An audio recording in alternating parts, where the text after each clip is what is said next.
তো হ্যালো বন্ধুরা, সকলে কেমন আছেন? তো অনেক ভাইয়ের কমেন্ট আমার কাছে বারবার আসে যে ভাই, মালয়েশিয়ায় তো আমি যেতে চাই, যাওয়ার পরে কোন কাজটা করলে সব ছাড়া ভালো হয়?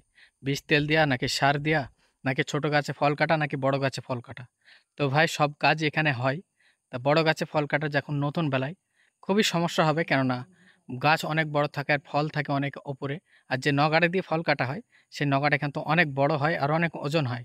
আর এই যে আমার পেছনে যে ছোট গাছগুলো দেখা যাচ্ছে, এইসব গাছগুলা কিন্তু তুমি যেকোনোভাবে ফল কাটতে পারবে কিংবা কাজও করতে পারবে, কোনো সমস্যা হবে না। কারণ এটা হচ্ছে ছোট গাছ। ছোট গাছে ফল কাটা খুবই সুবিধা যারা নতুন বেলায়। আর যারা পুরাতন, তারা তো আরামসে কাটবে, তাদের ব্যাপার হচ্ছে আলাদা।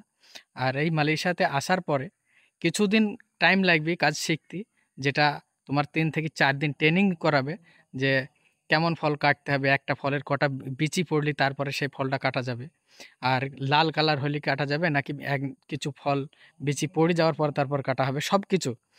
আর তোমার হ্যান্ড গ্লাভস, তারপরে বুট, সব কিছুই কিন্তু কোম্পানি থেকে দেবে।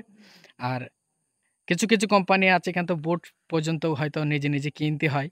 আর শুধু বুট নাই, হাতের যে হ্যান্ড গ্লাভস সেগুলাও কিন্তু কিনতে হয়।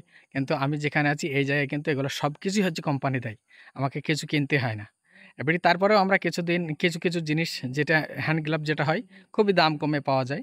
তা ওইজন্য আমরা নিজে থেকেই নিই, অফিস থেকে ওসব জিনিস নিয়ে নিই, শুধু একমাত্র বুটটা ছাড়া।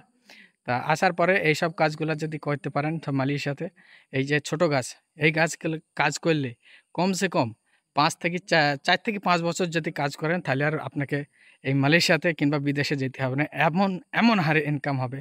ইনকাম বলতে এইসব গাছগুলো কিন্তু ফার্স্ট ফল কাটা চলে যখন, তখন কিন্তু মানে এত হারে ফল থাকে, একেকটা গাছে ৪ থেকে ৫ টা, ১০ টা, ১২ টা পর্যন্ত আমরা ফল কেটেছি। কিন্তু বড় গাছে এই মানে সিস্টেমটা নেই। একটা গাছে খুব জোর ২ থেকে ৩ টি। ওর বেশি ফল কিন্তু বড় গাছে হয় না। তা ছোট গাছে ওই জন্যে বেশি ইনকাম হয়। তো অবশ্যই শেয়ার করবেন ভিডিওটাকে। যারা আসার চিন্তা ভাবনা করছে তারা যাতে বুঝতে পারে কেমন কাজ করলে মালয়েশিয়াতে সব ছাড়া ভালো হয়।